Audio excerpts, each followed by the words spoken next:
everybody, and welcome to return of the NightMea, Montu Jenkins 2, the rematch, brought to you by Peach Boxing, GladrapChannel, and All Aspects Drainage.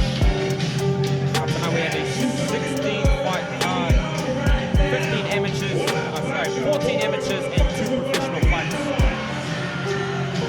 Now this is fight number 8 of the evening between the man in red making his way to the ring, Dayton Kawau, and the man in the blue corner fighting out of NightMea's boxing, Kawau. Now this is a 60-kilo bout, lightweight bout between the two boys.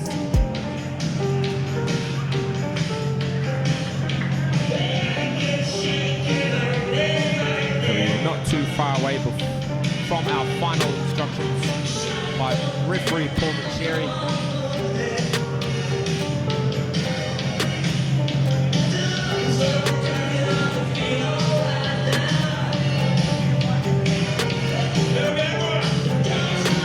Now calling the action tonight with me, Chop Chad Mills. We have with me undefeated cruiserweight professional David the Great White Light. 17-0 with 2 knockouts, ranked number 4 by the WBO.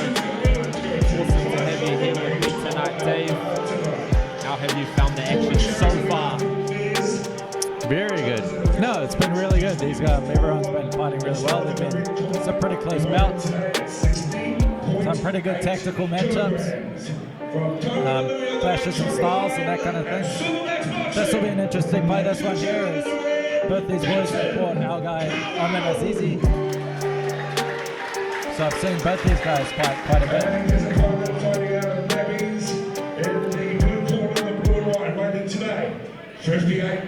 Since you have seen these two fights, what kind of styles do we have in the ring with us here? Well, Cooper is usually a bit more of a conventional boxer. He tries to use his height, keep people at range, but he throws good numbers. He gets the numbers right up for these amateur bouts. Probably getting somewhere in between 70 and 100 punches a round. Wow, Dave, have you been counting? Guessing, it's my estimation. Oh yeah. But he's got a very slick boxer in Dayton. So we're going to have a bit of a volume puncher against a slick fighter. Oh, and they start strong.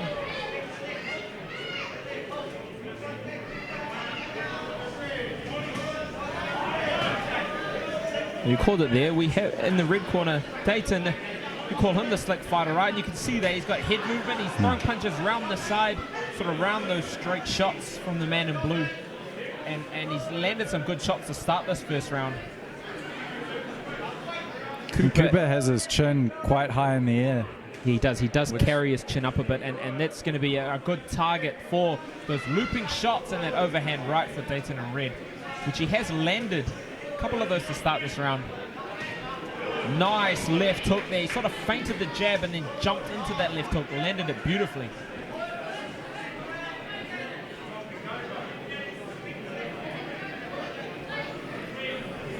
Cooper there, he's circling around. What would another right hand over the top?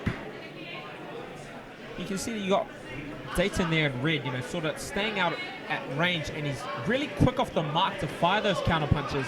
What could Cooper do, Dave? What do you think Cooper could utilize to be able to stop those shots getting them around the side, those counter punches from Dayton? Well, yeah, it's a bit hard to say. What he's trying to do is he's trying to touch his opponent and just stay out of range, and he does it quite well, where he's sort of just out of range and he comes back and gets those punches landed. But Dayton's loading up quite a lot more, so he's landing bigger shots. I just would have to say Cooper needs to trick him and actually land some punches with a bit of authority, which gets Dayton to back off a bit.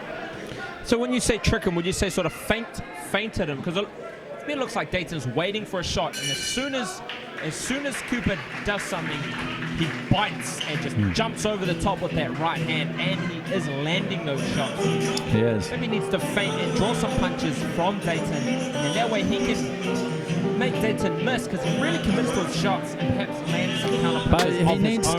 he needs to get some respect from his opponent. Dayton feels like he can wait, maybe even eat a few shots, but he's going to land that big shot over the top of one of Cooper's shots. So Cooper needs to demand authority.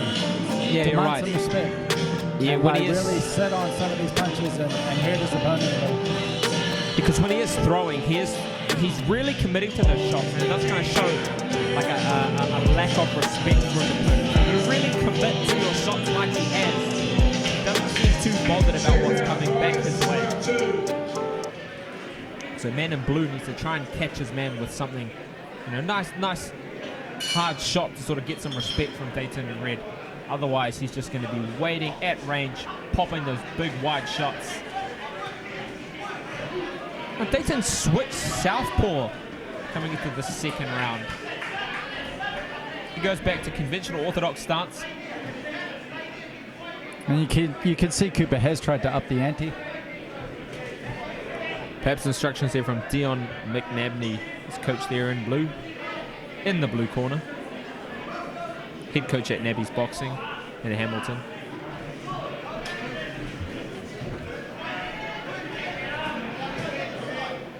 You're right, he has upped his punch output. And he's going to need to. That first round, Dayton had a lot of success, so probably taking the momentum, picking up that first round into round two. So it's all going to be on Cooper in blue. What adjustments is he going to make? Is he going to step on, fire more shots? Or is he going to let his man in red just keep his confidence, countering from distance? There's a bit better work from Cooper there. 5 shots off in combination.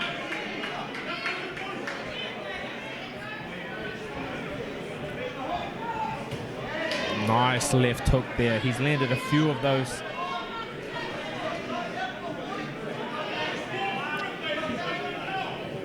Cooper kind of just circling and waiting a bit too much, isn't he? Yeah, he is. He started the round really well, came out at his opponent, tried to get that respect like we said he needed to control, and at the moment he's just circling a lot but not throwing a lot. He lands a good right hand there. Yeah, he lands a good right hand there behind 2 jabs. And he lands well there with the left hook at the end of that combination. Both boys have success in round 2. I thought it was a much better round from Cooper. Yeah, much better round. And he kind of, in that sort of last 10 seconds, he landed a few eye-catching shots. Enough to take that round? I don't know. I don't feel that Dayton landed sort of good shots at the start of the round. But Cooper finished well there in that sort of last sequence of shots. And we go into the third and final round. Dave, how would you call these first 2? If you were a judge, how would you score them? I'd have to say certainly that you would give the first round to Dayton. But I think that Cooper did actually enough in that second round to pull it back. And in one of our fights earlier this evening, we did have quite an even round with the boxer who finished stronger, taking the victory in what we felt was a fight that was riding on that last round. So would have taken that second round after a strong start by the other boxer. 2, 3 right hands landed by Dayton. Beautifully placed shots.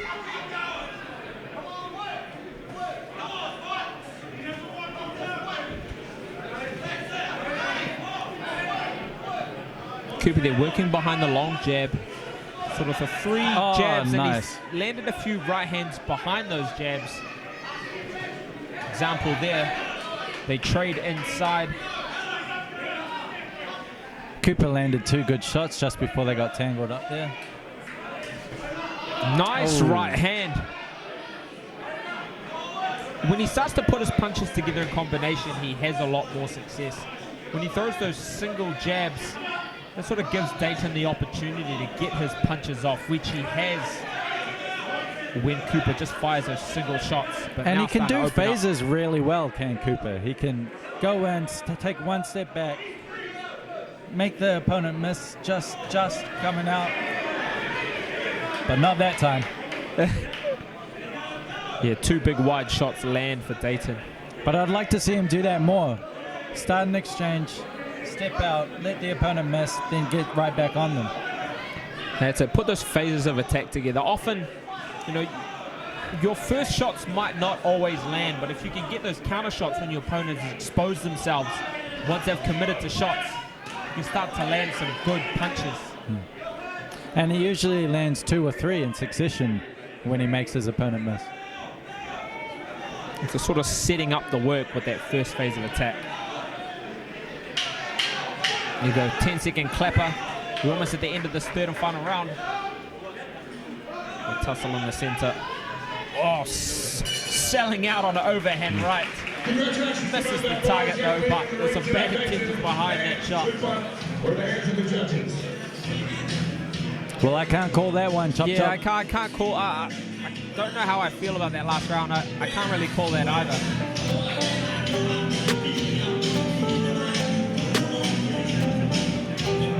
Hard fight to score.